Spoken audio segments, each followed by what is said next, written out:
Nearly 20 lawmakers in Michigan are facing potential recalls, a number that is now one smaller when the group organizing a recall against Governor Rick Snyder was unable to come up with the 800,000 signatures needed to get it on the November ballot. State Representative Phil Potvin of Cadillac and State Senator Darwin Boer of Everett are, however, on the recall list. House Speaker Jase Bolger is also facing a recall and says right now they're focusing on their jobs in Lansing. The recalls are underway. They're a part of the process. They're an effort they're being driven by a select group, our special interest group, that's seeking to overturn the will of the voters from the last election. So we're going to maintain our focus on that will of the voters, listening to our constituents and moving the state forward. As far as that focus, Bolger says creating jobs and driving down debt are key elements of what the voters want them to do. I'm Jason Cooper for Big Rapids Radio Network. Next month, Mecosta County's Board of Commissioners will hold a public forum to discuss allowing ORV use on the sides of roads within the county. State Representative Phil Potvin of the 102nd District, who hails from Cadillac in Wexford County where it's already allowed, co-sponsored the bill as it made its way through the House after initially being introduced by State Senator Darwin Boer. Potvin says this legislation was important for the county. We're continuing to reach down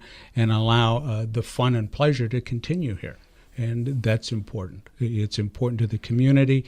It's important to those residents that live here, too. The public hearing on ORV use will be at 6:30 p.m. on September 15th at the Mecosta County building. I'm Jason Cooper for Big Rapids Radio Network. The state of Michigan has removed 30,000 college students from its food assistance program since it began enforcing federal guidelines in April, according to Department of Human Services Director Maura Corrigan. The cuts, almost double what was originally expected, should save the state about $75 million a year. Fair State University Student Government President Danielle Balmer gave us her thoughts on the subject. I understand that, maybe it has been being abused, but there are students out there that do really utilize the program for the reasons that it's there for. The Mecosta Osceola Department of Human Services has estimated that around 1,300 students from Fair State University will now be affected. I'm Jason Cooper for Big Rapids Radio Network. Areas of Mecosta County are just about all cleaned up from the storms that rolled through and hit the area hard Tuesday night. Mecosta County Emergency Manager James Buttleman explains a lot of rain hit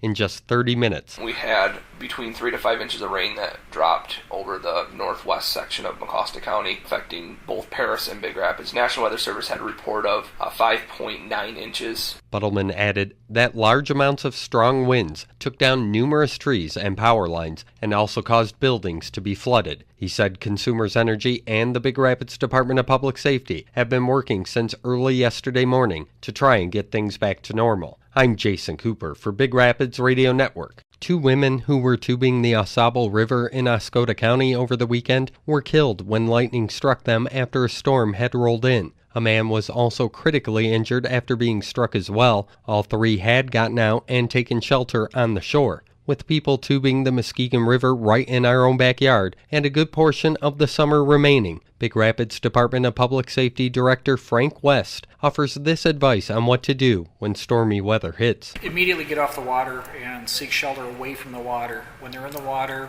they're the highest point, so they'll easily get struck by lightning. If you even think there's going to be a thunderstorm, don't play around with it. Make sure you get into a safe area. West added that the safest area to be in, if at all possible, is inside a building. I'm Jason Cooper for Big Rapids Radio Network. Airfest is coming to Robin Hood Airport. The family-oriented event includes a pancake breakfast from the Flying Pancake Guy and several antique biplanes that will be on display. Airport manager Mike Lafferty says they should have a good turnout. We tend to get what we ask for, so we would expect a nice crowd of older aircraft, which are very interesting. Also taking place will be a public dedication for the new community hangar, along with the Aeromed transports being on display. Airplane rides in some specific planes will be available as well. Airfest takes place tomorrow from 7 a.m. until 3 p.m. at Robin Hood Airport. I'm Jason Cooper for Big Rapids Radio Network.